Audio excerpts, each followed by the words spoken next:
All right, welcome in. This is the Orlando Nation pregame show. A very special guest on this pregame show. We got Gustavo Olano. You got the jersey on. You're ready to rock and roll.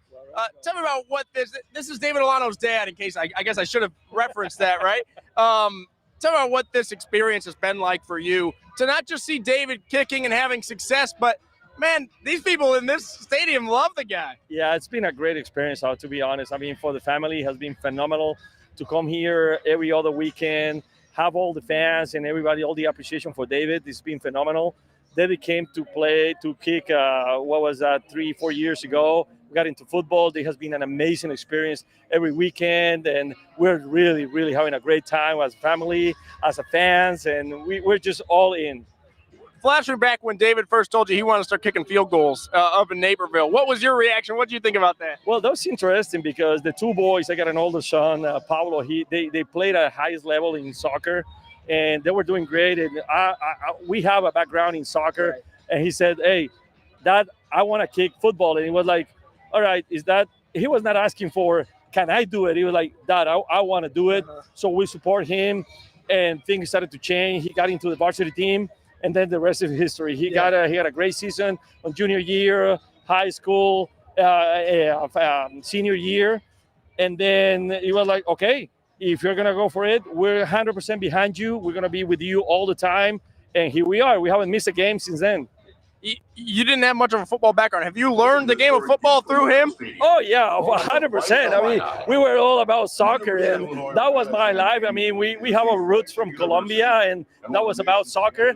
And then we started to get into football and all these things. It was just amazing how we learned about him, about my oldest son also learning from him.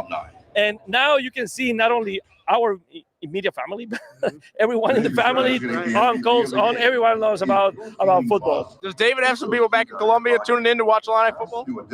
Yeah, I would say so. Yeah. Well, you mentioned you guys haven't missed a game. Correct me if I'm wrong. You guys go to every single road game. Yeah, we go. Tell me about the travel, because, I mean, now with the new Big Ten, it's not like they're just going over to Michigan here or Ohio here. They're going to Washington and they're going all over the country, man. That has been amazing because, the first thing is that going everywhere has been like a journey for us. Like our friends and family, they know from August to December, we're going to be off. So we go, no matter goes in our lives, we got to be there. We got to be with David. We got to support him. And we made a commitment as a family 3 years ago that we say, you know what? If you're going to be playing, we're going to be behind you. We haven't missed a game since then, and we're not going to miss any game. God forbid it. I was going to ask you that. What went into that decision to decide? I'm sure there was a point where you said, can we go to everyone? And then how did you decide, you know what? We're not missing one no matter what. That was something that happened when the things started to evolve, and we made a decision. We had a vacation family, and David was going to go to football, and we said, you know what, we're going to go with you. We canceled all plans, and then we said, oh, this is serious. So we got to be there, not only because it's fun, it's also because we want to be behind David. He could be on the highs, he could be on the lows. But I think when you come back and you come out of the game and you can see your family, we're there to support him for the good and for the bad. So we made the decision. We said we're going to go, and everybody, the family pushes it. Yeah. We got to be there. No matter what. In fact, I personally am having a flight tonight, and we're just running from here to Chicago right away. But we are here to support him. Do you have a crazy travel story? I know you get delayed flights and you travel out. Has there been a time where you thought, I don't know if we're going to make this one? Well, it was more on the way coming back last year from Oregon. We were just coming back, and we made it home around 2 a.m. in the morning. We were so tired. Yeah. Like, oh, man, the next day we got to work. And you say, okay, we're going to show up for work, and we're all tired. But then by Wednesday, we are already, okay, it's time to get ready for the next one. And this is a kind of ongoing thing. So we're having a great time. But it has been, getting all the family together to align to go to the game, it has been a great experience. I know you're proud of him as a kicker. He's doing pretty good in that regard. But the way that he has embraced this school and this community is pretty cool to me. He was at the basketball game the other day, and he was having students not giving autographs, but having them sign his jersey as kind of a thank you. How proud does that make you to see the appreciation that he has for the support? That it seems like it's not lost on him. Yeah, one of the things that I really enjoy about him is that he's the same kid, and he's trying to embrace all the things that is happening for him. And he takes game by game, but understanding that this is something not only because of what he's done, but everyone around him coaches, the team, the special team, the fans, and everyone. That's real difference. And David has understood that pretty well, I think, and he knows that it's not about that. It's just about the environment that is around him. So it's really a great experience to see that, and he's been growing up more and more, and he understands that. So we're super proud of that. It's about the team. It's about everyone around him. Let me ask you this: Are you a superstitious guy? Are you like, we got to have one shoe untied whenever he's kicking, or got to have the hat on perfectly? Oh yeah, the hat that you see, I'm using the same hat with the two. We kind of have the same routine as a family. We have the same thing. Friday we got to see him. Saturday we got to do A, B, C, the same routine. I've been like that not only for David, but overall throughout. I'm a soccer fan. We wear exactly the same. So yeah, and then family embrace the same thing. So we gotta keep the same costume. Yeah. While we're talking family, should we get Pablo in here? Of course. Climb on in here, man. We got David's brother here. Thanks so much. Yeah, thank you for joining me. I appreciate your time. Thanks so much. You're a student at U of I. You're gonna graduate this May. Yeah, yes, sir. Yeah, This is my last year. I'm on my way out. What has the journey been like for you at U of I? And then tell me, at what point did you go from I'm just another student at U of I to now I'm assuming a lot of people know you as David Olano's brother. Yeah, so the transition's been crazy. I mean, I was playing D2 soccer in North Carolina a year and a half. To be honest, Illinois is the school I wasn't even looking at out of high school. Took the OV with my family and him, which was the first visit I got to go to, and I kind of realized, how special the school is, and kind of realized, I'm gonna be missing out on a lot of stuff. So it kind of made sense for me to come back home, and I loved it here. And I mean, it's crazy because, I mean, with the jersey, you don't see a lot of David Olano kicker jerseys, so they immediately know, and people even get us mixed up, which I honestly don't see it. But no, it's been crazy. The people here are just amazing. Not even, with me, it's my whole family have taken us in, and we're forever grateful for Champaign. I mean, we absolutely love it here. It's super cool, man, to see the way the fans, I think, have become a big fan of David. Have you given him a hard time? I mean, who's the better soccer player? You got that's me. If you ask me, that's me. David was actually pretty good at soccer, different positions, but I mean, I'd love to see him come out and play with me once again. But older brother, obviously that's me. Yeah, I got it. Yeah, I think he knows that too. Now, what about kicking field goals for you? Because I don't know if you saw this video, but David actually tried to teach me and my team over at Channel 3. And it was pretty bad, man. I mean, I think I got like one off the ground, but I think if I had 100 tries, I don't know if I would have made one. No, I think you guys did actually better than that, because I've had friends who tried kicking field goals, and you guys did a lot better than them. But field goal kicking, that's definitely his thing. Obviously, soccer takes you so far. He's got his own mechanics. I mean, that's why he's out here. I got you.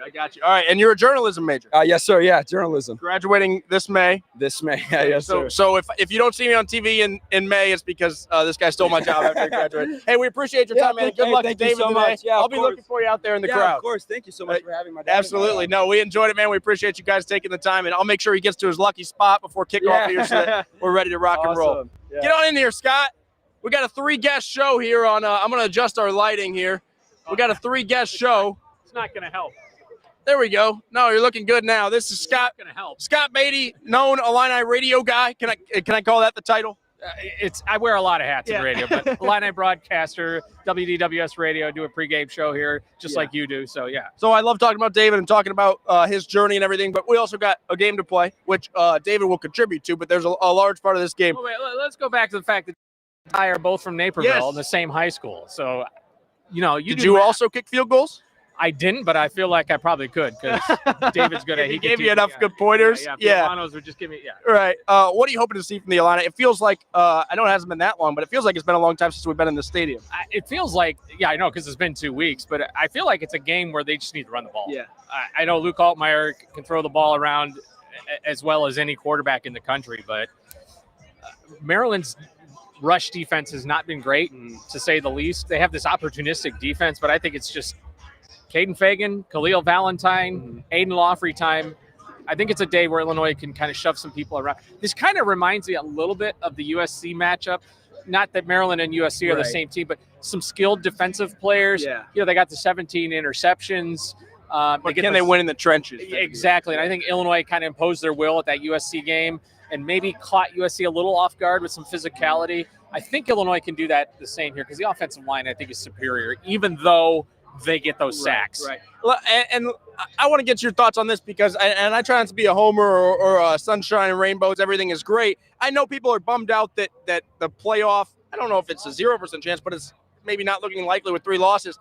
I feel like we got to remember that a 9-10 win season here is still pretty dang good, right? Okay, a few yards from us right here. Yeah. 1998, I'm a freshman in the marching Illini, and we used to be in bleachers right here at the edge of the south end zone. Middle Tennessee State comes here.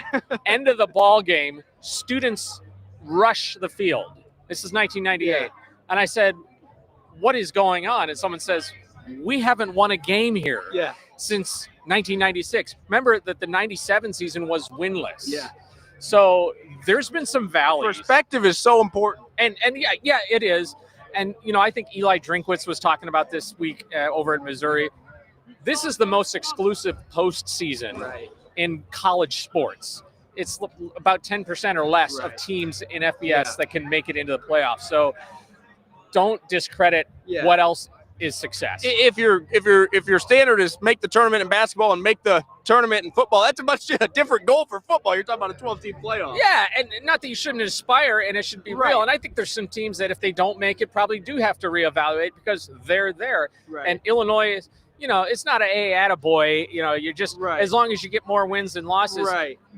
Set your goals high, but I think realistic fans can look at this as. These are some salad days of Illinois football right now. There's a balancing act of high expectations are good, and you don't have to say, okay, they won 6, good job, season. That's a good season. But on the same note, having that perspective of a potential 9-win season or even a 10-win season is a pretty good year for Illinois football, especially in this time and place. We're talking about 2 years ago, the team didn't go to a bowl game. It's different if you win 10 games 5 years in a row and you say, okay, let's try to get over that next step. This is the second to last game that we'll see Luke Altmyer in this place.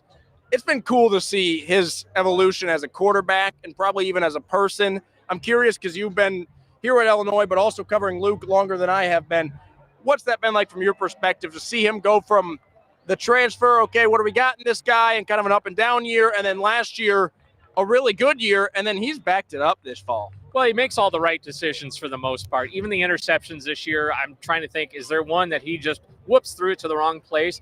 Maybe 1 or 2, but some others have been off hands, well-defended type of thing. So he makes the right decisions. But, not to make everything about when I was back in the day, but I watched Kurt Kittner here. Right. And Luke Altmyer is good. He's in that class of all-time great Illinois quarterbacks when it's all said and done, not only statistically, but I think just the leadership on the field. One of the reasons I think you can predict Illinois to win this ball game is because Luke Altmyer is on the field. And it's just in football, the quarterback is everything. As a talented player, yes, but then he's the senior, he's mature, he's confident, he's loose, all those things you need. So I think it all adds up. I just think if Illinois can sustain success at this level, I always think when you look back, who are you going to say that guy kind of got us here or that guy got us over the hump? And Luke is absolutely that guy, not alone, but he's absolutely a guy that 10 years from now, if Illinois is still regularly playing in bowl games and you look back and you say, how did we turn this thing around? We didn't go to a bowl game in 23. How did we become the program that we are? It starts with Brett Bielema, but it certainly starts with Luke Altmyer too. Yeah, I think it's akin to, football's got a lot more bodies out there that make up the whole thing, but there's no position more important in sports than a quarterback. So I feel like Luke's in a way like, Io got Illinois to basketball to where it was. Like, you're going to remember, of course, you're also going to remember the Trent Frazier's, the Kofi Coburns and everything else. But, all the other pieces around Luke are not to be discredited. But bringing him here unlocked something for Illinois football. Brett Bielema and his staff knew that they were getting something maybe before we knew it. Right.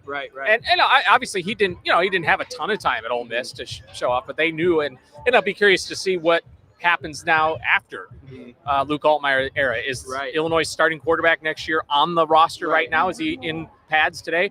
Is it somebody who's in the portal come December, January? It will be certainly interesting to see. I didn't give you a heads up on this at all, so I'm going to put you on the spot here. When I host this pregame show with Courtney or Tristan, we do what we call random predictions. It's not a score prediction. It's not who's going to win. It's something completely random. You could say, I think this guy's going to score a touchdown. I think This guy's going to make a big play on defense. This guy's going to have a pick. It doesn't have to be a stat. You could just say, I think, whatever it may be. Do you have a random prediction you want to throw out here today? And I'm trying to stall to buy you more time as like I said, I give you about a 10-second notice for this. Well, I'll go back. They got to run the ball. So how about 3 rushing touchdowns? Okay, I like it. I have no idea if that's going to be the case. I think it's pretty good. And I'm going to do a totally and completely unbiased prediction here that has nothing to do with David Olano's brother and his dad standing here. I'm going to go season-long field goal for David Olano today. You like that one? All right, but if you say you don't, you're going to be in trouble. No, I'm going to say, but it's only going to be in one direction. Yeah, we do have because a of this wind win here. Yeah, we do have a little bit of wind here. It will only be one direction, and that might change depending on the moment because it looks to be swirling. Yes, yes. But I was out on the game day run this morning, and I can tell you running north was a lot easier than running south.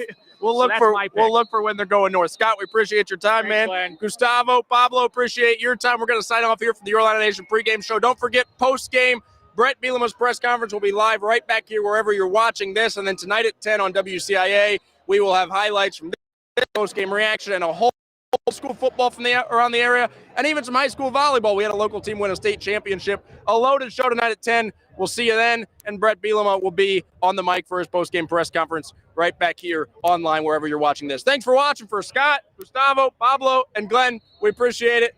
And the Illini game kicks off at 2:30 today.